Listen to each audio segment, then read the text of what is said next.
هنعمل حاجة حلوة وسهلة وبسيطة. طبعا كلنا بنحبها، كبار وصغيرين واطفال وكله بيحبها. هي سهلة وبسيطة، يعني بسيطة جدا جدا خالص. دلوقتي هتشوفيها. في الاول كده انا معايا 3 وحدات من الموز او اي نوع فاكهة تفضليه. بخرطه كده زي ما انت شايفة الخرط اللي قدامك دي كده.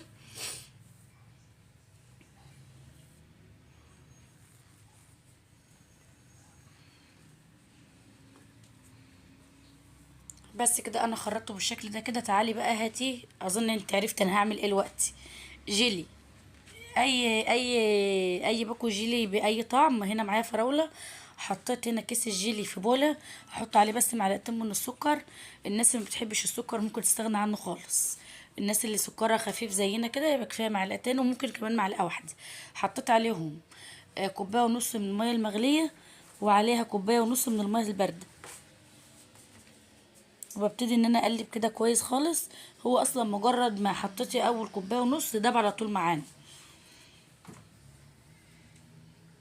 دي اسرع حاجه حلوه سهله وبسيطه خالص. يعني بسيطه جدا. طبعا هو هنا جيلي بالفراوله، يعني كان ممكن نخلي فراوله بدل الموز. بس احنا هنا طلبوا مننا بقى، يعني اللي طلب مني ان هو ياكل الجيلي عايز موز.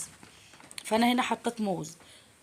في الكاسات بقى او الكوبايات او اي حاجه هتحط فيها شويه كده من الموز، وانزلي عليها بالجيلي. هقولك على حاجه، هو الموز هيطلع معاكي على الوش. خدي بالك، هقولك على خطوه اعرفيها لنفسك وممكن تعمليها. ممكن تحطي بس مغرفه واحده كده، دي بس كده من الجيلي، وبعد كده تدخليها التلاجة تمسك شويه، ساعتين ولا حاجه، وبعد كده تطلعيها وتكملي فوقها على طول. تمام. عشان ايه؟ خاطر ان الموز او الفاكهه ما يعومش معاكي لفوق. بس انا عملتها كده بقى وما قعدتش، وكانت طعمها جميل جدا. ممكن طبعا اي طعم تاني تعمليه، في موز، في مشمش، في مانجا. بس احنا هنا عملنا الفراولة. خلاص كده ال5 كاسات او ال5 بولات بيدخلوا التلاجة 3 ساعات او 4 ساعات.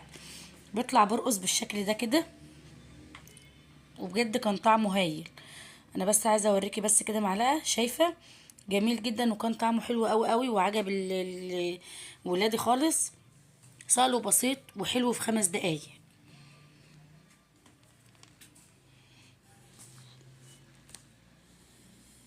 طبعا كلنا بنعمله وكلنا عارفينه. دي حاجه سهله وحلوه وتنفع كمان على فكره انت تعمليها في رمضان بعد الفطار. هو الجيلي طول السنه موجود في اي وقت ماشي معاكي.